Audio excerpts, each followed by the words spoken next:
All right, ladies and gentlemen, welcome back here to the full story on WYAB 103.9 as we get into this Wednesday, middle of the day, middle of the week, not middle of the day, as we come to you live from WYAB as well as YouTube and Rumble.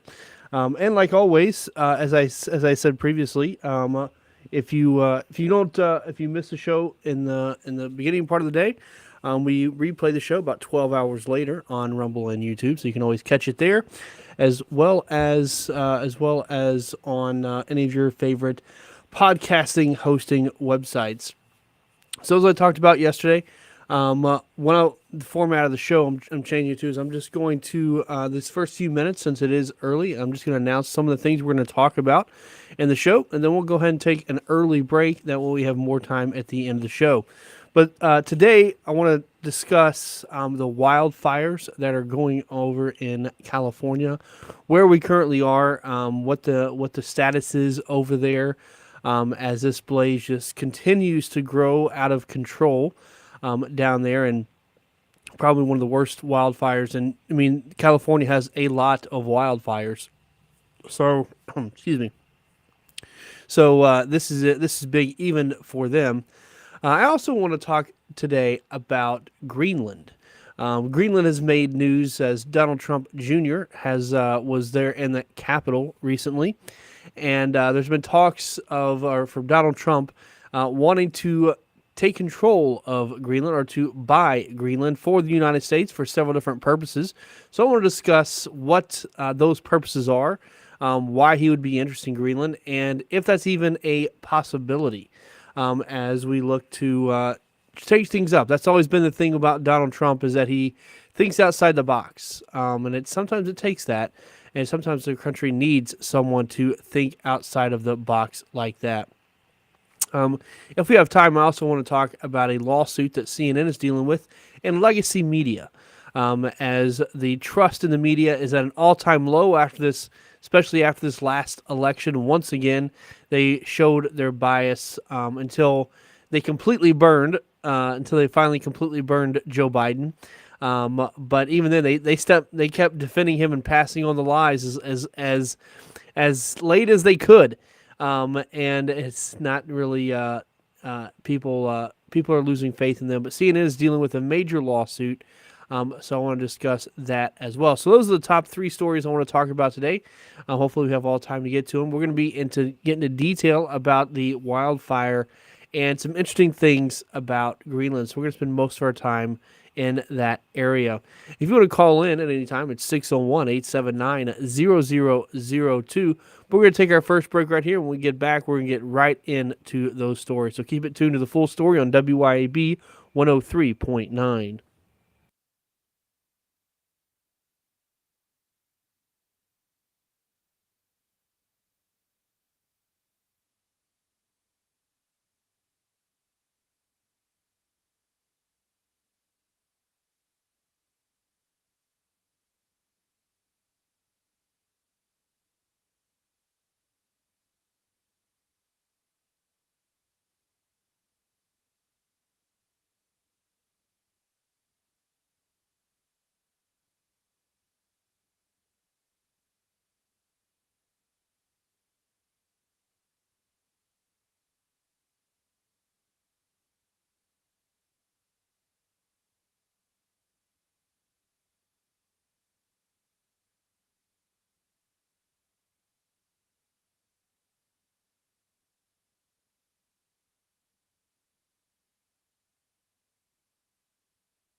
All right, ladies and gentlemen, welcome back here to the full story on WYAB 103.9 as we get into our first story.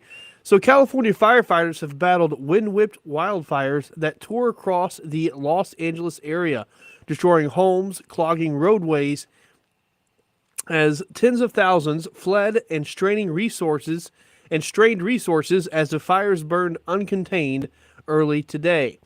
Continuing, I should say, this morning. The flames from a fire that broke out Tuesday evening near a nature preserve in the inland foothills northeast of LA spread so rapidly that staff at a senior living center had to push dozens of residents in wheelchairs and hospital beds down the street to a parking lot. The residents, one as old as 102, waited there in their bedclothes as the night sky glowed red from flames and embers that fell around them until ambulances, buses, and even construction vans arrived to take them to safety. Another blaze that started hours earlier ripped through the city's Pacific Palisades neighborhood, a hillside area along the coast dotted with celebrity residences and memorialized by the Beach Boys in their 1960s hit Surfin' USA. In a frantic haste to get to safety, roadways became impassable when scores of people abandoned their vehicles and fled on foot, some toting suitcases. As of Wednesday morning, the Palisades fire has ravaged more than 2,921 acres and is 0% contained. LA County firefighters also simultaneously battling the Eaton fire and Hearst fire, both of which are also 0% contained. So you essentially have 3 fires going on at one time in that area. The fires are barreling through the length of approximately 5 football fields a minute. That's crazy to think about how fast those fires are burning and how just everything is catching on fire. The traffic jam on Palisades Drive prevented emergency vehicles from getting through, and a bulldozer was brought in to push the abandoned cars to the side and create a path. Video along the Pacific Coast Highway showed widespread destruction of homes and businesses along the famed roadway. Pacific Palisades resident Kelsey Trainer said the only road in and out of her neighborhood was blocked as ash fell all around them while fires burned on both sides of the roads. So essentially a literal hellscape that is going on over there. She said, "We looked across and the fire had jumped from one side of the road to the other. People were getting out of their cars with their dogs and babies and bags. They were crying and screaming." This is some of the Palisades area is some of the wealthiest neighborhoods in Los Angeles. It's got Malibu to the west, Santa Monica to the southeast. It has around 23,000 people, but it has so many celebrities that have lived there. And it's going to be interesting to see, we talk about fires. It was very interesting in Hawaii just a couple of years ago. We had the Lahaina fire in Maui, which unfortunately just completely burned everything to the ground. There's almost nothing left of Lahaina. That was due to an electric fire and partially due to the houses there, or in Hawaii in general, just aren't built. They don't have air conditioning. They don't have insulation. There's no need for it. There's no need for insulation in Hawaii. So they just burned up like timbers, and then all the rich people bought up a lot of the rich celebrities were buying up land from people who had owned it for generations, and they couldn't even afford to build back in their own houses. So it's interesting to see that the fires here burning where the celebrities are from, and it makes me wonder exactly what they plan on doing as far as will they stay? Will they move out? Where a lot of these people, obviously, you got the celebrities who are there for Hollywood and all that fun stuff. But the other people who are there, if their property gets burned, is there any reason to stay in Los Angeles or California with their high taxes, with their obviously the pumps and things like water pumps and stuff like that stopped working in this thing. So with the wildfire threat, with the high taxes, with the poor politics, with the influx of all these migrants and the danger and the homelessness population, Do you even build back? Do you take your, or you just take your insurance money and run, right? Do you take that, go to Arizona, go to Texas, where a lot of them are going? I just hope, if you're going to those places, that you leave your liberal politics behind. That's the worst part about a lot of these people is they want to leave the liberal strongholds because it's horrible to live there, which is sad because that area is just so beautiful. Like the mountains are beautiful. It's got some of the best weather, if not the best weather, in the 48 states, the lower 48. I would say probably the best weather period outside of Hawaii. And they have just ruined this beautiful area. This once place of California used to be uh, a land of opportunity where people moved out there to get away from the harshness of the East Coast or the Midwest. We had the Dust Bowl in the 30s. People moved out to California for opportunity to get out there and go to the West, take advantage of that of very, very fertile land. People don't realize that California is the leading producer of produce in the United States. They have more farms than almost anybody in any other state, and because they have very fertile ground over there, and they just ruin it, right? They take away what was once, again, a state that was founded on opportunity and freedom. We've had a few Republican presidents come out of there, right? We've had obviously Ronald Reagan is from California, was governor of California. Richard Nixon was from California. It's kind of funny. We've had more Republicans from California than Democrats that have come there as president. But it's going to be interesting to see. First off, they have to contain it. And a third wildfire started around 10:30 p.m. last night, and quickly prompted evacuation in Symar, which is a San Fernando Valley community that is the northernmost neighborhood in Los Angeles, and that also. So again, you had these three fires that are all going, and we don't know what has caused these fires. It is interesting that there are three. So that would to me, if there's three separate ones, that would hint at a very natural cause. It's just very dry. It's in the winter, not getting a lot of rain, and it just we have three different ones that just happen to catch fires. So flames were being pushed by Santa Ana winds topped 60 miles per hour in some places Tuesday, increasing to 70 miles an hour by this morning, according to reports by the National Weather Service in Los Angeles, and they could top 100 miles per hour in mountains and foothills, including areas that haven't seen substantial rainfall in months. The situation has prompted the Los Angeles Fire Department to take the rare step of putting out a plea for off-duty firefighters to help. It was too windy for firefighting aircraft to fly, further hampering the fight. 100-mile-an-hour winds, that will completely blow your plane to the side, especially or into a mountain. So it is almost increasingly difficult to fight. Governor Gavin Newsom, the California governor, posted on X early Wednesday that California had deployed more than 1,400 firefighting personnel to combat the blazes.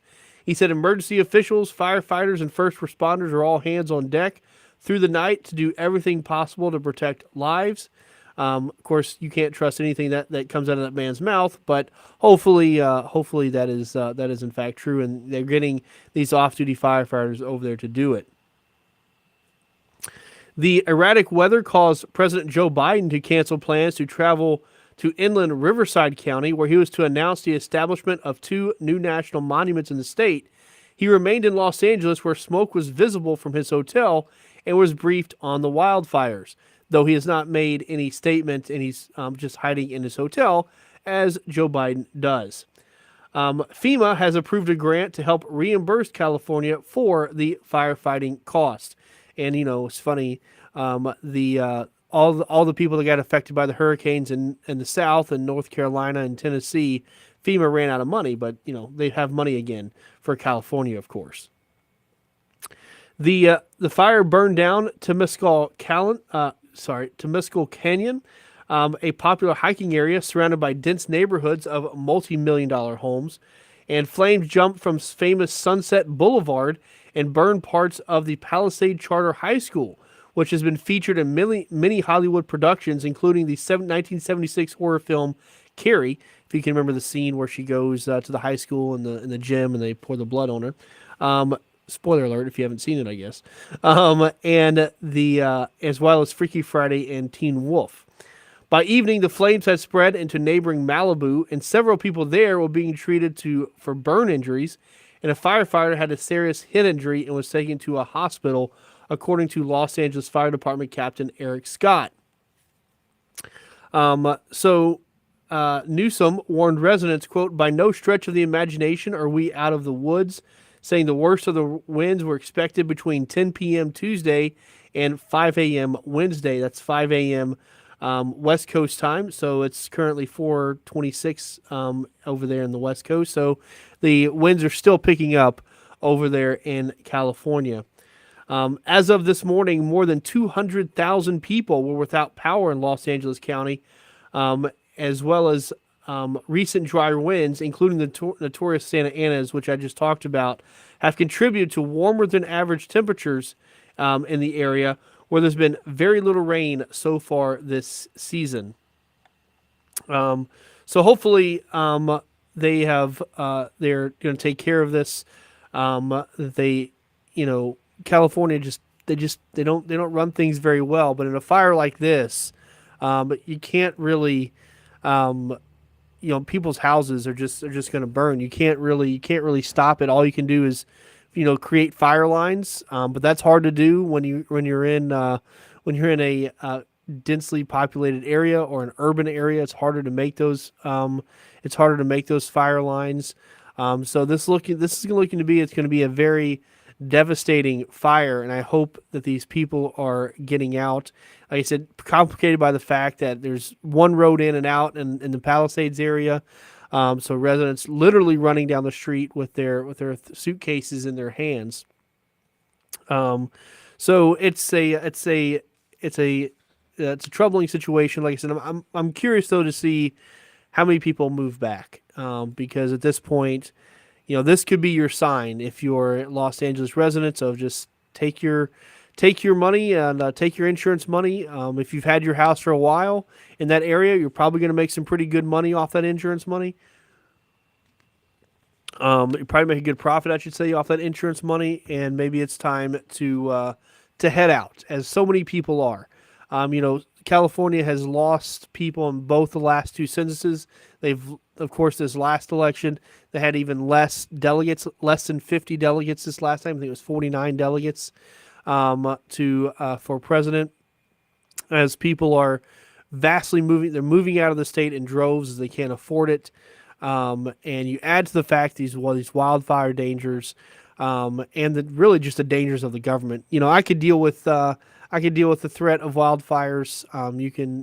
Insurance can pay for that. Just make sure you're getting out. But what insurance won't help you with is the danger of their government, and the craziness that is going on there. Of course, they're going to be forced to have electric cars in a few years.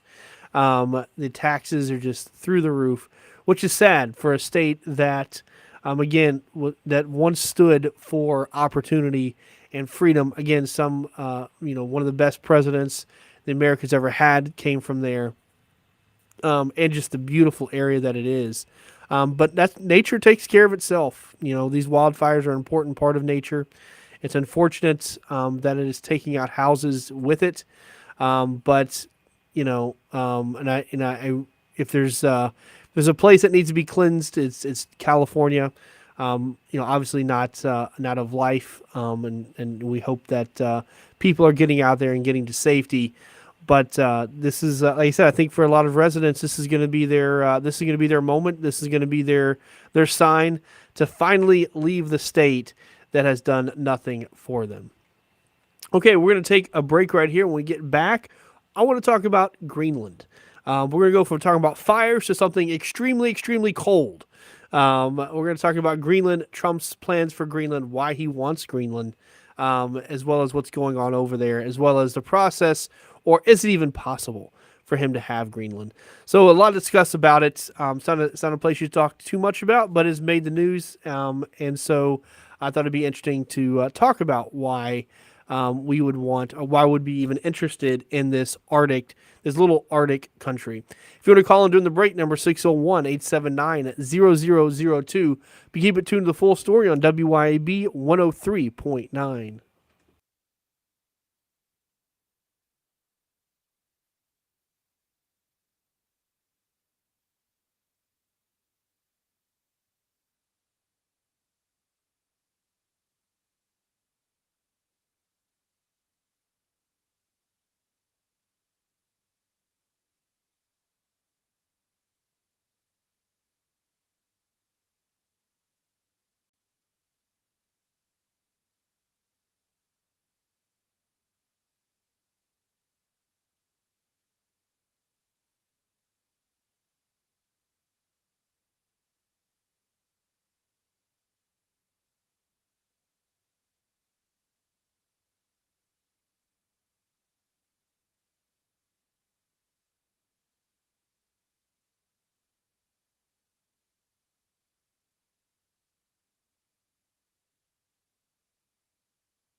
All right, ladies and gentlemen, welcome back here to the full story on WYAB 103.9.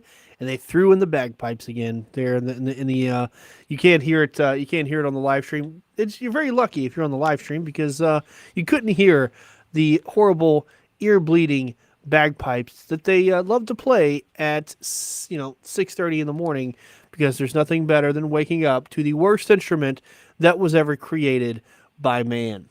And I say that, as a very white person. I don't know why. That's a great example of why white people can't make musical instruments, because that's what they came up with, bagpipes.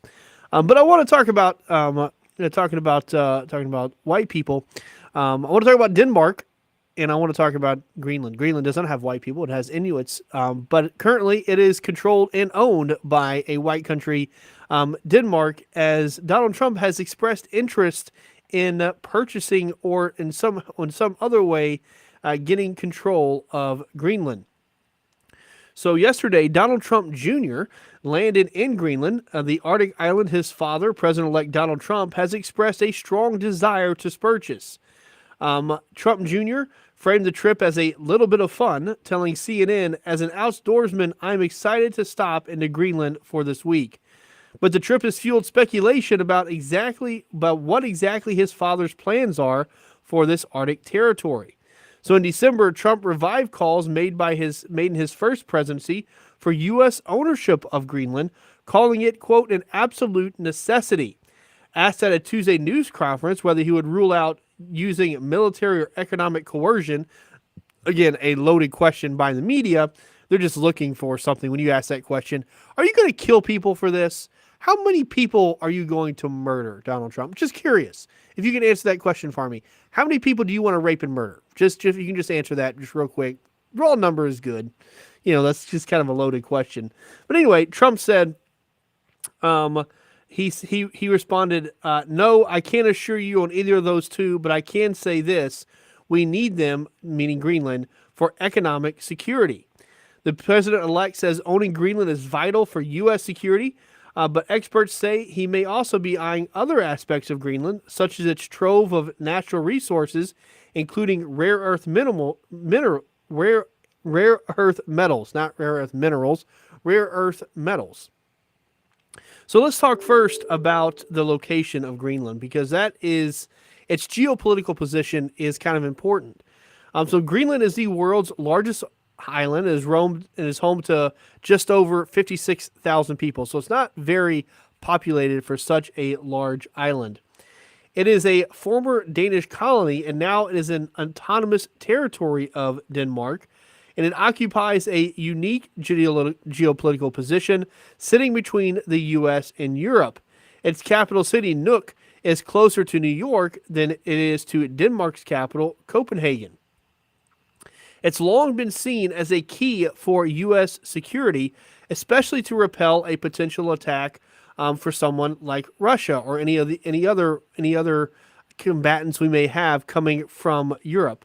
But the biggest one, obviously, being Russia. The Northwest Passage shipping lane also runs along its coast, and the island is part of the Greenland-Iceland-United Kingdom Gap, a strategic maritime region. Now, interestingly enough, Trump is not the first U.S. president to float the idea of buying Greenland. So in 1867, President Andrew Johnson, when he bought Alaska, also considered purchasing Greenland. And at the end of World War II, the Truman administration offered Denmark $100 million for the island, according to documents first reported on by Danish media. So again, not the first time. Now, neither one of those came to fruition, but under a 1951 defense treaty, the U.S. got an air base now called Pituffik. I hope I'm saying that right. I think it's Pituffik. Pituffik Space Base in northwest Greenland. Midway between Moscow and New York, it is the northernmost outpost of the U.S. Armed Forces and equipped with a missile warning system. So an interesting thing, like I said, to think about where Greenland is. So obviously it's far east, but it's also far north.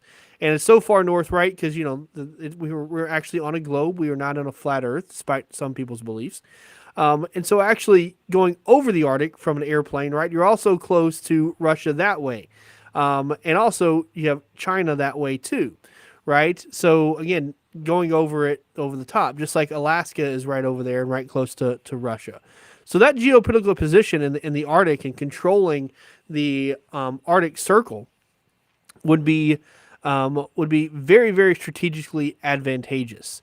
This is a very exact same reason why we end up having to annex Hawaii. So Hawaii being right in the middle of the Pacific Ocean, it is Hawaii is snap dab in the middle of the Pacific, right in between Asia and us. It was an important buffer zone especially then when we annexed it in the late 1890s. It was an important location for the rising threat of Japan. So Imperial Japan was already looking to take over territories at that time. They were growing in power, and we needed that buffer. We needed something that we could launch attacks from as well into Asia if necessary. Also, Japan was already eyeing Hawaii as well. So we were both looking at Hawaii, which was an independent kingdom. It wasn't even owned by anybody. It was its own kingdom at the time. And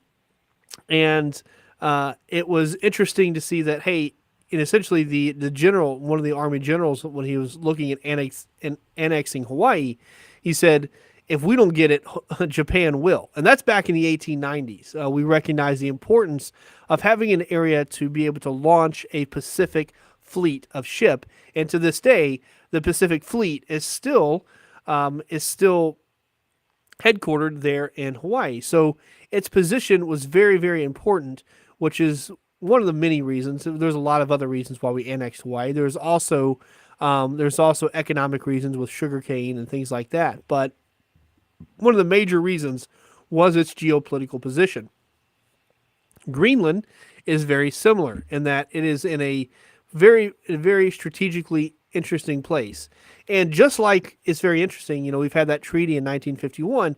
We did something very similar in Hawaii. We had a treaty with them where we started building in Pearl Harbor in the late 1800s before we annexed them. Of course, it was a much shorter timeline. It wasn't 50 years. It was a matter of less than 20 years by the time we had this military pact with them, who was at the time King Kalakua in Hawaii, and then starting to build up Pearl Harbor and then eventually annexing them later on. So like I said, it's also, when it comes to, it's also kind of boils back down, especially for Greenland more so than Hawaii, but going back to the Monroe Doctrine, right? So the Monroe Doctrine essentially was non-interventionist when it comes to Europe, but maintaining security on the Western Hemisphere. And again, kind of following that from President James Monroe, which has been around for that long and is still a doctrine, saying that we ultimately want to make sure that we can control security here on our hemisphere of the globe. And Greenland is an important part of that, could be an important part of that as well. But even more so than the geopolitical position of Greenland is its potential natural resources, especially in rare earth minerals. So has from what we know, and you'll probably find more, a very rich deposits of these natural resources. These include not only oil and gas, but the rare earth metals that are in high demand for electric cars and wind turbines of the green transition that the whole West wants to force down people's throats. But the thing is, these things require minerals like lithium, which right now is almost completely supplied, and a lot of the rare earth metals that go into building these batteries almost completely comes from China. And you can imagine that being a very, very big problem, in that China essentially controls now, again, the West has kind of shot itself in the foot in this regard, because they have essentially forced this issue of forcing electric vehicles, forcing so-called green energy. It's not really green in a lot of ways, because this type of mining is extremely destructive to the environment, to mine for these rare earth minerals, because most of the mining that's done for that is done with open pit strip mines, which completely destroys the environment. They don't think about that. But right now, almost all of it comes from China. And it has already threatened to restrict the export of these critical minerals and associated technologies ahead of Trump's second term. So essentially using this as extortion. Now, is that really great for Donald Trump? Because Donald Trump will just say, all right, well, that's an easy fix. We'll go back to oil and gas, right? There's an easy answer to that. You don't have to force the battery situation or force electric vehicles, especially if it takes going to China to be able to get the raw materials to build it. And I don't know how much lithium deposits are in America, but again, it's a very destructive type of it's a very, very destructive type of mining.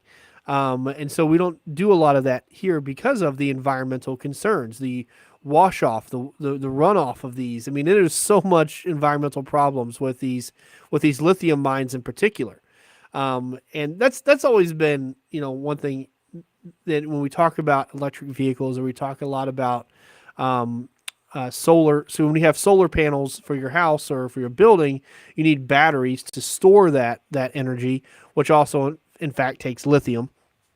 So, before you start calling things green, and I've said before, I'm for renewable energy as much as the next person, but let's not just jump to propaganda and say they're green or say they're better for the environment without actually knowing if they're better than the environment. Because we've gotten very efficient and very good at getting oil and natural gas. And we talked yesterday about how President Biden is restricting the opening of more offshore oil rigs through most of the east and west coast, as well as the Gulf Coast. But again, you don't think about the alternative. If the alternative is electric vehicles, well, it's even more destructive. So is it really better for the environment just because it doesn't put off emissions? But again, the car itself may not put off emissions, but a lot of things that are associated with building that or creating that or maintaining that creates emissions. So it's saying what is actually green energy, or is there ever such thing as green energy? You definitely have things that are less destructive to the environment than others, but again, it's like to me it's sort of like the legalization of marijuana when it came to they're just pushing it without looking at the side effects, right? It's like, okay, you can be for marijuana, but also understand that it's still dangerous, right? Just like cigarettes are dangerous, just like alcohol is dangerous. Like you don't have to just accept things, full heartedly and say, oh, it's the best thing in the world. It's better than cigarettes. It's better than this. No, I mean, it's still smoke in your lungs. It's still other things that are in it. It still causes dependency issues. It's so just like nicotine does, and you get dependent on nicotine, right? But at least be open with it, right? At least be honest with it that, hey, it's not safe. It's still addictive. It's still putting chemicals in your body. It's still putting smoke in your lungs. That's not good for it. Now we can still make it legal, right? And we can all understand that those things are there. Let's not just turn a blind eye to things. Same thing with the electric vehicles, right? Sure, they may have no emissions, but let's not turn a blind eye to everything else that has to happen, especially as, again, a lot of things have to come from an enemy, which is China. So again, this could be a big thing with Greenland as we look to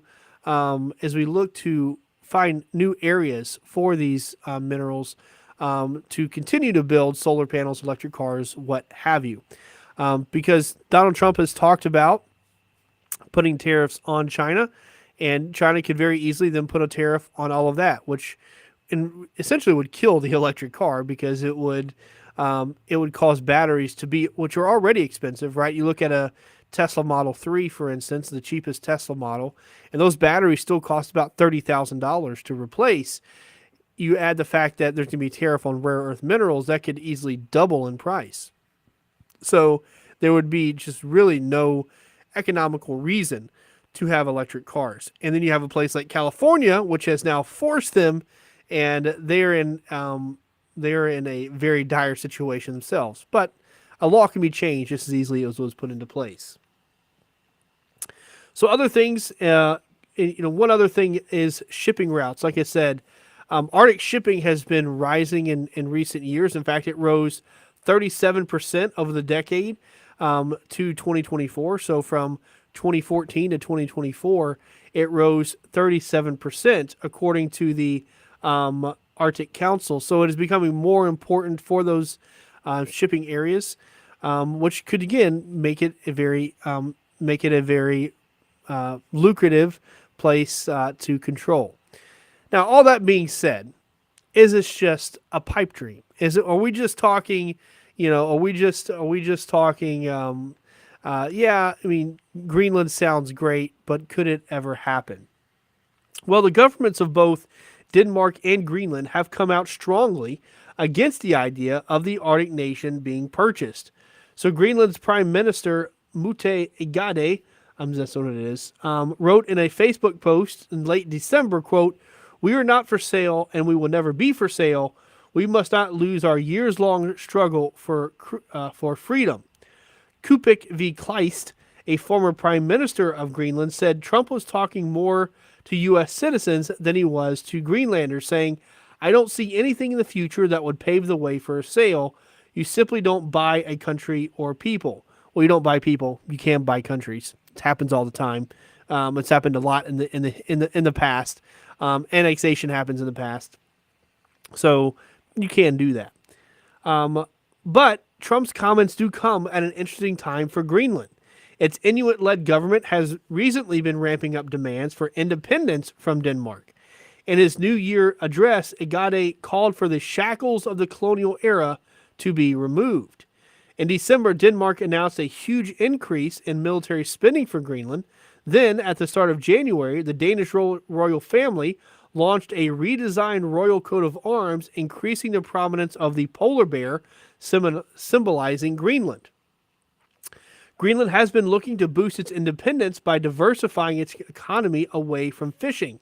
It opened up a new airport in Nuuk in November as part of plans to increase tourism, because that sounds great, right? Let's all go to Greenland in the thick ice. It is beautiful, but it's still freezing cold. But good luck with the tourism thing. However, it still relies on, despite all that, it still relies on a roughly $500 million annual grant from Denmark, which has proved a big sticking point to independence.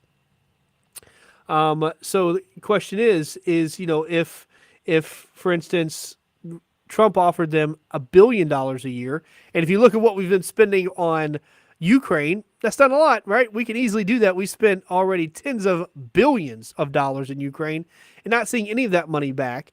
I'm not against spending money in other countries, as long as, again, the return on investment comes back to Americans. So if Trump, offered them $1 billion a year, could they really say no? Again, we're only talking about a place of, what did I say, 50,000 people, 56,000 people. So $1 billion a year going into there, that would be immense, right? That would change their lives. So, he said people aren't for sale, but they kind of are, right? You can buy that, right? You can buy loyalty, you can buy opportunity, especially if we have the opportunity to further increase increase our return on investment on that. So, and some Greenlandic politicians, and this is, to me, I think, the much more likely scenario, which have been floating the idea of a special association similar to the one the U.S. has with the Marshall Islands, where Greenland has sovereignty, but also financial support from the U.S. in exchange for agreements on certain U.S. strategic interests. So essentially, we'll give you $1 billion if you give us mining rights, if you give us more rights to the military areas. And I think that is more likely. That is the path. That is the process. Again, we did something very similar with Hawaii. That is the process to increasing our area over there, giving them money so we can build more, so we can allow U.S. companies to go in there and start making profits and start developing the natural resources, which is good for them and good for the United States. That works well for both people, and it takes China out of the equation. All right, we have to take our last break right here. When we get back, we'll do This Day in History, but keep it tuned to the full story on WYAB 103.9.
All right, ladies and gentlemen, welcome back here to the full stories. We get to this day in history. So on this day, January 8th, 1790, George Washington delivered the first State of the Union address. The president delivered it from New York City, which was then the temporary capital. In the rather short speech, he called for the creation of a standing army, the development of agriculture and commerce, and the encouragement of science and literature by the government.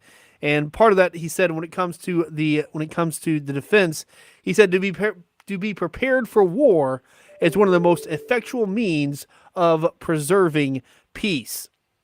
He said a free people ought not only to be armed, but disciplined, to which to end a uniform and well-digested plan is requisite. And that is the same process, the same thing when you look at today. All right, that is all I have for you guys today. We'll see you again here tomorrow. Always find us on regulatorsproductions.com. But until then, my name is Matthew Bishop, and you've heard the full story.